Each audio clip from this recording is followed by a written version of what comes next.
আসসালামু আলাইকুম। সাকিব এগ্রো লিমিটেডে আপনাদের সবাইকে স্বাগতম। তো আজকে হঠাৎ করে এক ঝামেলায় পড়ে গেলাম।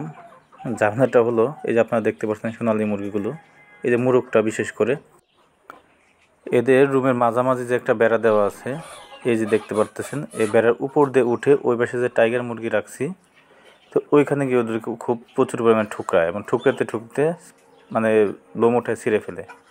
মুরগিগুলোও যায় কিন্তু মুরগিগুলো এভাবে ঠুকরায় না। এ দেখতে পারতেছেন এখানে যে টাইগার মুরগিগুলো রাখা, পরে কী করে এই বাঁশের বেড়ার উপর দিয়ে এ পাশে চলে আসে সামনে যা পায় তাদেরকেই ঠুকরা শুরু করে দেয়। তো এবার দিনের ভিতরে মিনিমাম 3-4 বার এরকম করে।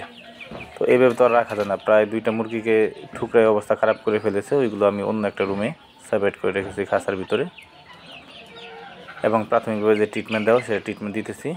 তো ভাবতেছি কী করবো এখন এই সোনালী মুরগিগুলোকে আগে যেই রুমে ছিল সেই রুমে এগুলোকে রেখে দিব। আগে যে এই রুমটাতে ছিল, এই যে বর্তমানে আমরা যেখানে আমাদের ফার্মে মুরগির বাচ্চাগুলো রেখেছি দেখতে পারতেছেন, এই ফার্মে মুরগিগুলোকে কী করব, ওই সোনালী মুরগি যে রাখছি ওইখানে নিয়ে যাব। আর এই সোনালী মুরগিটাকে এই যে ফার্মে মুরগি রাখছি এখানে নিয়ে আসবো।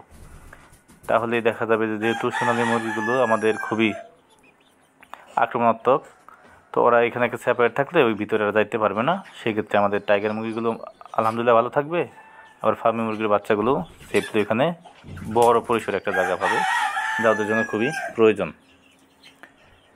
তো দেখা যাক এগুলোকে ওইদিকে শিফট করি। অবশ্যই শিফটের ভিডিও আপনাদেরকে দেখাবো, শিফট করার পর কী পরিস্থিতি। সবাই ভালো থাকবেন, আমার খামার জন্য দোয়া করবেন, আর ভিডিওগুলো আপনাদের কেমন লাগে অবশ্যই জানাবেন, এবং আপনারা কোন টপিকের উপর ভিডিও দেখতে চান অবশ্যই কমেন্টে জানাবেন। সকলে ভালো থাকবেন।